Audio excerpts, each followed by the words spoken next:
안녕하세요. 코드팩토리입니다. 자, 이번 시간에는 getX에 대해서 한번 알아보는 시간을 가져보도록 할 건데요. 이 getX는 세 가지 정도 토픽으로 나눌 수가 있을 것 같아요. 오늘 이야기해볼 내비게이션이 있고, 그리고 두 번째는 상태 관리, 그리고 세 번째는 디펜던시 인젝션, 이렇게 세 가지 정도로 툴이 나뉘는 것 같은데, 저 같은 경우에는 상태 관리 같은 경우 프로바이더가 훨씬 더 직관적이었어요. 제가 항상 프로바이더만 사용을 해와가지고 그런지는 모르겠는데, 프로바이더가 조금 더 유용하고 조금 더 사용하기 편하다라고 느껴가지고, 제가 봤을 때 가장 유용하다고 느꼈던 내비게이션에 대해서 오늘 한번 먼저 이야기를 해보도록 할 거예요. 이 내비게이션 같은 경우는 제가 일단 여기 이 getX 내비게이션이라는 버튼 하나 만들어놨는데, 여기 들어가시면은 내비게이션 쓰기 위해서 저희가 세팅을 딱 한 가지만 하면 되거든요. 일단은 당연히 다운은 받으셔야 되고, 이렇게 getX 디펜던시 이렇게 받으셔야 되고, 메인.dat에다가 저희가 원래 일반적으로 매테리얼 앱을 사용을 하잖아요. 이 매테리얼 앱 앞에다가 get만 붙이면 됩니다. get 매테리얼 앱 하시면 돼요. 그러면은 getX에서 이 매테리얼 앱을 익스텐드 해가지고 새로 getX의 기능들을 집어넣은 매테리얼 앱을 만든 거기 때문에 getX의 기능도 되고 일반적인 매테리얼 앱들의 기능도 다 구현이 되는 형태로 저희가 매테리얼 앱을 구현을 할 수가 있어요. 이렇게 집어넣고 나시면은 일단 첫 번째 버튼부터 한번 봐볼 건데, 스크린 2로 이동이라고 제가 이렇게 적어놨죠. 여기 코드가 지금 온프레스의 코드가 이렇게 돼 있는데, 저희가 일반적으로 라우트를 이동을 할 때 이런 식으로 많이 하잖아요. navigator.of 뭐 컨텍스트 하고서 푸시하고서 매테리얼 페이지 라우트 한 다음에 빌더 안에다가 또 스크린 넣고, 이게 좀 굉장히 리던던트해요. 쓸데없이 코드를 많이 써야 되는 경향이 있는데, 저도 항상 그런 생각을 하고 있으면서도 이거를 일반화를 해가지고 쓸 생각은 안 했어요. 근데 getX 같은 경우에는 저희가 이 똑같은 코드를 get.to라고 한 다음에 그냥 스크린 집어넣어 버리면은 바로 이동이 됩니다. 보여드리면은 이렇게 작성한 다음에 버튼 누르면은 그냥 이렇게 이동이 돼요. 이렇게 이동하는 거 볼 수 있죠. 페이지 내비게이션 스택에 이렇게 바로 하나가 올라가게 됩니다. 새로운 페이지가. 자, 그러면은 두 번째로 이제 전 페이지로 돌아가지 못하게 하는 거. 그러니까 이 딱 하나의 페이지만 이 페이지 스택에서 지우는 거예요. 예를 들어서 저희가 이 getX 내비게이션이라는 페이지에서 다음 스크린으로 넘어갈 때 원래 뒤로 가게 하면은 다시 이 페이지로 돌아와야 되잖아요. 근데 이 페이지만 지우고 이 페이지의 전 페이지로 돌아가는 겁니다. 이걸 누르면은 뒤로 가기 눌렀을 때 바로 이렇게 홈페이지로 아예 가버리게 되죠. 한 페이지를 띄고서. 이거를 저희가 일반적으로 이런 식으로 쓰잖아요. 푸시 리플레이스멘트라고 쓴단 말이에요. 아예 그냥 대체를 해버리는 방식인데, 이게 페이지를 푸시한 다음에 그 다음에 전 페이지를 팝을 해버리는 그런 개념과 똑같은 거거든요. 이렇게 길게 써야 되는데 getX는 get.off 하고서 스크린 넣어버리면은 바로 스크린 하나 스킵할 수 있는 그런 형태로 저희가 구성을 할 수가 있어요. 사실 이거는 많이 쓰는 형태는 아니지만 어찌됐든 이 다음 형태는 굉장히 많이 쓰는 형태인데, 자, 이 세 번째 모든 페이지 스택 삭제하기 이 버튼이거든요. 사실 이거는 저희가 그 스플래시 스크린이나 로그인 스크린 같은 거 만들 때 어떤 한 페이지를 띄우고서 지금까지 봐왔던 모든 페이지들을 내비게이션 스택에서 다 삭제라는 방식을 많이 쓰시잖아요. 예를 들어서 이렇게 쓰는 거죠. push and remove until 해가지고 모든 페이지 다 삭제하고, 그리고 새로운 페이지 이렇게 푸시해 주는 거.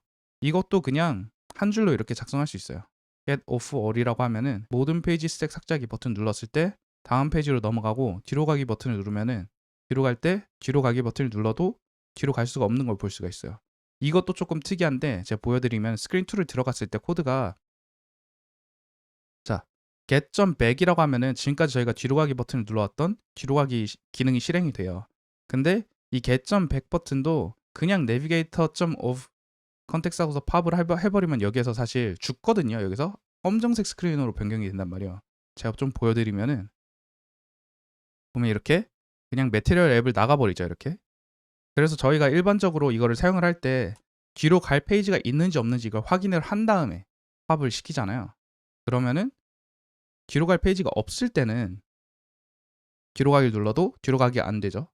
근데 이거를 이렇게 if문을 사용할 필요도 없이 그냥 get.back을 하면은 라우팅이 안전하게 뒤로 갈 수 없을 때는 뒤로 안 가게 되는 겁니다. 굉장히 유용하죠. 그래서 이 getX에서의 내비게이션은 굉장히 많이 써야 되는 코드를 짧게 쓸 수 있게 할 수 있도록 굉장히 노력을 많이 한 것 같아요. 그래서 그런 점에서 굉장히 유용하다고 저는 생각을 하고, 이 내비게이션이 사실 아규먼트도 보낼 수가 있어야 되잖아요. 아규먼트를 보내고 다음 페이지에서 아규먼트를 받아올 수도 있어야 되는데, 그런 것도 굉장히 간단하게 할 수가 있어요. 이것도 위에서 보여드린 내비게이터를 쓰는 방법과 어떻게 보면 비슷한 형태이고요. 코드를 쓰는 형식과 이 길이만 바뀌었어요. 그래서 만약에 저희가 get.to를 해가지고 스크린 3로 간다면은 여기에서 저희가 await를 했을 때 값을 받아올 수 있어요. 새로운 값을. 스크린 3로 가보면은 일단 옮겨볼게요. 여기서도 리턴 값 받아오게 하고서 여기에서 라디오 버튼들을 만들어서 제가 3개를 만들었는데 0부터 2까지 이렇게 버튼들이 있도록 제가 만들었습니다. 라디오 버튼을 만들어가지고 뒤로 가기를 누르면은 get.back을 실행을 한 다음에 result라는 아규먼트가 있어요. 이 result라는 아규먼트에다가 저희가 원하는 값을 집어 넣으면은 await를 하고 있던 전 라우트에서 이 값을 받을 수가 있습니다. 그래서 저희가 만약 2를 누른 다음에 이 값을 result에다 넣고서 뒤로 가기를 해주면은 자 리턴 값 저희가 전 페이지에서 받을 수 있는 거 볼 수 있죠. 1을 누르고서 뒤로 가게 하면은 1도 받아올 수 있는 거 볼 수 있죠. 0을 누르고서 뒤로 가게 하면 0을 또 받아올 수도 있습니다. 그래서 저희가 이렇게 유연하게 되게 짧은 코드만을 가지고서도 내비게이션 라우팅을 하면서 값을 받아올 수 있는 방법도 있다는 것을 알 수가 있어요. 자 그러면은 값을 보내는 건 어떻게 하냐? 아규먼트를 보내는 건 어떻게 하냐? 이건 이제 다음 코드인데 이것도 굉장히 간결해요. 이게 to 하고서 어쩌고저쩌고 한 다음에 이건 똑같죠. 내비게이터에서도 아규먼트라고 해서 뭔가를 보내죠. 근데 이걸 받는 방법은 훨씬 더 간편합니다. 야그네요라고 제가 만약에 이렇게 아규먼트를 넣으면은 이 screen4라는 곳에다 제가 어떻게 코드를 작성을 했냐면은 그냥 get.argument라고 그냥 써놨어요. 텍스트 안에다가. 끝이에요.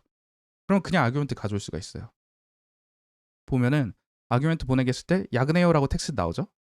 이게 제가 보낸 거란 걸 증명을 하기 위해서 코드 팩토리라고 바꿔볼게요. 그 다음에 저장하고서 뒤로 와서 다시 아규먼트 보내면은 코드 팩토리로 바뀌죠. 그쵸? getx 짱이라고 작성을 하면은 뒤로 가고서 다시 아규먼트 보내면은 getx 짱이라고 이렇게 보내지죠. 그래서 아규먼트 보내는 건 똑같은데 사실 아규먼트 받을 때는 저희가 막 되게 귀찮은 작업들이 굉장히 많았었잖아요. 이제는 그냥 get.argument라고만 작성을 하면은 통째로 이렇게 아규먼트를 그냥 가져와 버릴 수가 있습니다. 그럼 이걸로 그냥 뭐라든 너무 편한 거예요. 그냥 어차피 두 단어니까. 그래서 아규먼트를 보내고 푸시한 페이지에서 값을 가져오는 것도 굉장히 간편하게 할 수가 있다라는 거 알고 계시면 될 것 같습니다. 자, 다음은 이제 트랜지션에 대해서 한번 배워볼 건데 이 트랜지션 같은 경우도 기본으로 제공해주는 트랜지션이 굉장히 많이 있어요. 예를 들어서 제가 left to right이라고 이렇게 트랜지션 아규먼트에다 집어 넣어 놓으면은 트랜지션 눌렀을 때 왼쪽에서 오죠. 왼쪽에서 오른쪽으로 오죠. 이렇게 오고 점 하고서 뭐 fade in을 하게 되면은 트랜지션 누르고서 이렇게 점점 fade in이 되는 거를 볼 수가 있으세요. 그쵸? 그래서 이 트랜지션도 여러 가지 굉장히 많은 옵션이 있는데 이 옵션들을 사용하면서 되게 다이나믹한 앱을 만들 수 있다는 점을 알고 계시면 될 것 같으세요. 그래서 트랜지션도 굉장히 간단하게 쓸 수 있다. 그리고 사실 제가 진짜 이 getX에서 너무 유용하다라고 생각했던 것 중 하나가 이 네임드 라우트인데 네임드 라우트 저희가 onGenerate 라우트를 써가지고 메테리얼 앱에서 많이들 사용을 하셨었잖아요. 근데 이 네임드 라우트를 getX에서 쓰면은 뭘 할 수 있냐면은 자 봅시다. 여기에서 getPages 한 다음에 getPage 하고서 루트 슬래시 2에는 뭐 스크린 2 보내고 슬래시 3에는 스크린 3 보내고 슬래시 4에는 스크린 4 이렇게 보내는 걸로 진행을 하는데 이거는 원래 다 되잖아요. onGenerate 라우트를 써도 저희가 이건 다 할 수가 있어요. 근데 기본적으로 저희가 만약에 이렇게 파라미터를 집어넣고 싶다 하면은 onGenerate 라우트에서도 할 수가 있는데 구현하는 방법이 굉장히 귀찮잖아요. 생각보다 엄청 귀찮아요. 근데 그거를 이미 다 핸들링을 해줍니다. 저희가 일반적으로 웹에서 라우팅을 할 때 파라미터랑 쿼리의 개념을 굉장히 많이 사용을 하잖아요. 그래야지 되게 다이나믹한 URL을 만들 수 있기 때문에 많이들 사용을 하잖아요. 근데 이거를 onGenerate 라우트로 저희가 직접 구현을 하려면 굉장히 귀찮아지는데 이게 이미 다 구현이 돼 있어요. 지금 이렇게 파라미터 쓰는 것뿐만이 아니고 쿼리를 보내도 이거를 다 파라미터로 저희가 받을 수가 있습니다. 이게 뭘 뜻하는지를 모르시는 분들을 위해서 조금 말씀드리면은 저희가 5 하고서 슬래시 한 다음에 이 콜론을 사용을 하면은 이 콜론 다음에 오는 거는 이게 변수로 작용이 된다는 뜻이에요. 여기는 다이나믹하게 값이 바뀔 수가 있다는 겁니다.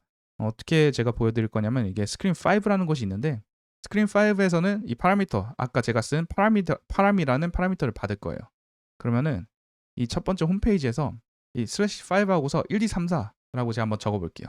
그러면은 네임드 라우트를 눌렀을 때 1, 2, 3, 4가 이렇게 나오죠. 프린트가 되죠.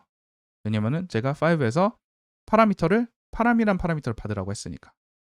그래서 이렇게 1, 2, 3, 4를 보낼 수가 있어요. 만약에 여기서 뭐 테스트라고 이렇게 보내면은 저장하고서 라우트를 눌렀을 때 테스트로 이렇게 바뀌어요.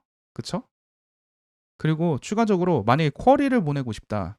여기서 제가 하나 더 작성을 해볼게요. 텍스트 하고서 get.parameters 하고서 쿼리 이름을 id라고 할게요. id를 만약에 보내고 싶다 하면은 여기에다가 물음표 하고서 id는 뭐 444 이렇게 할 수도 있습니다.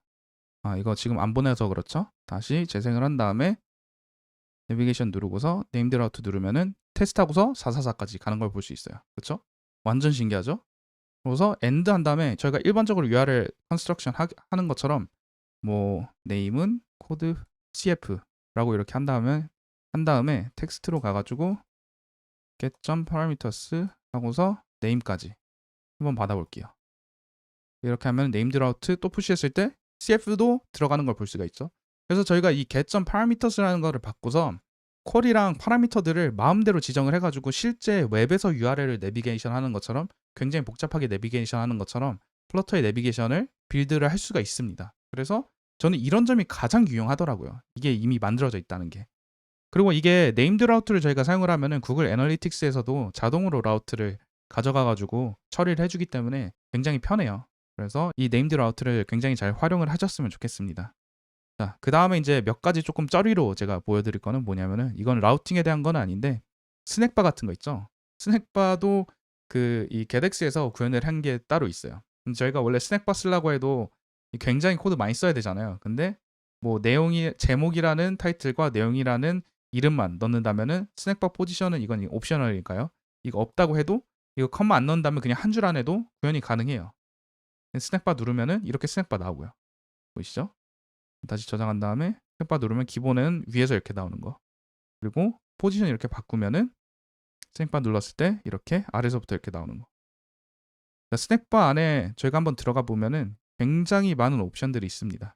스낵바 옵션이랑 그냥 똑같다고 생각을 하셔도 돼요. 이 옵션들 다 바꿔보면서 진짜 원하시는 스낵바를 제대로 만들 수가 있으세요. 그리고 원래 제가 기억하기로는 스낵바 위에서 나오게 못하거든요. 그러니까 예를 들어서 이거를 못해요. 제가 알기로는 이렇게 위에서 나오게 하는 거. 근데 getX에서는 이걸 할 수 있다라는 굉장히 큰 장점이 있다는 거를 알고 계시면 될 것 같아요. 그리고 다이얼로그도 이거 그냥 이렇게 디폴트 다이얼로그를 만들겠다면 그냥 미들 텍스트만 넣었을 때 그냥 나옵니다. 이런 식으로 엄청 간단하죠. 다이얼로그 이렇게 그냥 나와요. 여기 다이얼로그를 넣을 때 쇼 다이얼로그 하고서 뭐 빌드 하고서 그냥 컨텍스트 넣고 막 별쇼를 다 해야 되잖아요. 근데 이렇게 간단하게도 할 수가 있습니다. 그런 장점이 있고 복잡하게 조금 커스터마이즈를 많이 하고 싶으면은 이 디폴트 다이얼로그 안에 들어가서도 저희가 만들 수 있는 게 집어넣을 수 있는 값들이 굉장히 많지만 다른 게 하나 더 있어요. get 하고서 다이얼로그 한 다음에 이 안에다 실제 다이얼로그 위젯을 넣어가지고 저희가 다이얼로그를 구현할 수도 있어요. 이 점을 알고 계시면 될 것 같고 그러니까 결국에는 굉장히 간단하게 표면적에서 굉장히 많은 것들을 getX가 처리를 해주지만 저희가 커스터마이즈 할 수 있는 거는 또 원하면은 커스터마이즈를 또 할 수 있다는 거 그거를 생각하고 계시면 될 것 같아요. 자, 마지막으로는 이제 바텀 시트인데 바텀 시트도 똑같이 굉장히 귀찮은 점이 많았었죠. 근데 보시다시피 get.bottom sheet 하고서 그 안에다 그냥 렌더링 하고 싶은 거 위젯 그대로 집어 넣어버리면 됩니다. 그러면은 그냥 돼요. 참 getX가 이 내비게이션과 뭐 스낵바 이런 것들은 굉장히 잘 구현을 해놓은 게 그냥 생각하는 대로 쓰면 돼요. 그게 이제 굉장히 큰 장점이라고 저는 생각을 합니다. 그래서 이런 식으로 getX를 사용을 해가지고 뭐 상태 관리 같은 거는 저희가 이미 있는 프로젝트에서 쉽게 금방 변경을 할 수 있는 건 아니니까 그거는 변경하지 못하더라도 getX로 내비게이션이랑 스낵바나 뭐 다이얼로그 그리고 바텀 시트 사용하는 것만 한번 변경을 해보시더라도 코드량이 굉장히 많이 줄고 훨씬 더 인투이티브 해줄 거예요. 제 생각에는 이게 분명히 도움이 많이 될 거로 저는 생각을 합니다. 그래서 이번 강의는 여기까지 진행을 하도록 할 거고요. 다음 강의는 아마 getX를 바로 하지는 않을 것 같은데 제가 아까 말씀드렸던 상태 관리랑 그리고 디펜던시 인젝션에 대해서도 진행을 할 계획이기 때문에 그런 강의들도 나중에 듣고 싶으시면 꼭 구독과 좋아요 부탁드리도록 하겠습니다. 자, 그리고 이 코드는 계속 말씀드리지만 GitHub에 다 호스팅이 돼 있으니까 혹시 궁금하시면 GitHub에서 클론 하셔가지고 런 하신 다음에 보시면 되세요. 이번 강의는 여기까지 하도록 하겠습니다. 감사합니다.